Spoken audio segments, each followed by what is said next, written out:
ആഗോള സമ്പദ് വ്യവസ്ഥ തകരാതിരിക്കാൻ 40 കോടി ബാരൽ എണ്ണ അടിയന്തരമായി വിപണിയിലെത്തിക്കാൻ അന്താരാഷ്ട്ര ഊർജ ഏജൻസി തീരുമാനിച്ചു. കൊച്ചിയിലെ ഇന്ത്യൻ നാവികസേനാ കേന്ദ്രത്തിൽ അഭയം തേടിയിരുന്ന ഇറാനിയൻ നാവിക കപ്പലായ ഐറിസ് ലാവനിലെ 183 നാവികരെ ഇന്ത്യ തിരികെ അയക്കുന്നു. 100-ലധികം നാവികരുമായി ഒരു പ്രത്യേക ചാർട്ടേഡ് വിമാനം വെള്ളിയാഴ്ച രാത്രി കൊച്ചി അന്താരാഷ്ട്ര വിമാനത്താവളത്തിൽ നിന്ന് പുറപ്പെട്ടു. ഇവർ അർമേനിയ വഴി റോഡ് മാർഗം ഇറാനിലേക്ക് മടങ്ങും. മാർച്ച് 4-ന് ശ്രീലങ്കയ്ക്ക് സമീപം തകർന്ന ഇറാനിയൻ യുദ്ധക്കപ്പലായ ഐറിസ് ദേനയിലെ കൊല്ലപ്പെട്ട നാവികരുടെ മൃതദേഹങ്ങളും ഈ വിമാനത്തിൽ കൊണ്ടുപോയിട്ടുണ്ട്.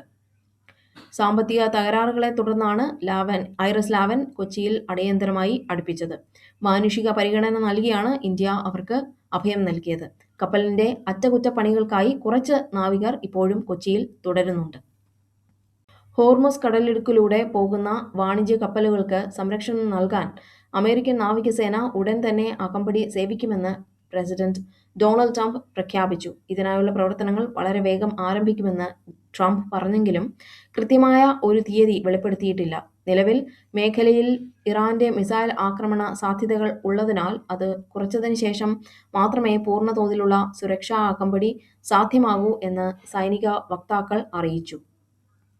ഇന്ന് രാവിലെ ഇറാഖിലെ ബാഗ്ദാദിൽ അതീവ സുരക്ഷാ മേഖലയായ ഗ്രീൻ സോണിൽ സ്ഥിതി ചെയ്യുന്ന അമേരിക്കൻ എംബസിക്ക് നേരെ മിസൈൽ ആക്രമണം ഉണ്ടായി. എംബസി കോമ്പൗണ്ടിനുള്ളിലെ ഹെലിപാഡിന് നേരെയാണ് മിസൈൽ പതിച്ചത്. ഇറാഖിലെ ഇറാൻ അനുകൂല സായുധ ഗ്രൂപ്പായ കത്തായിബ് ഹിസ്ബുള്ളയിലെ ഒരു പ്രധാന നേതാവിനെ കഴിഞ്ഞ ദിവസം അമേരിക്ക വധിച്ചിരുന്നു. ഇതിനുള്ള തിരിച്ചടിയായാണ് ഈ ആക്രമണം കരുതപ്പെടുന്നത്.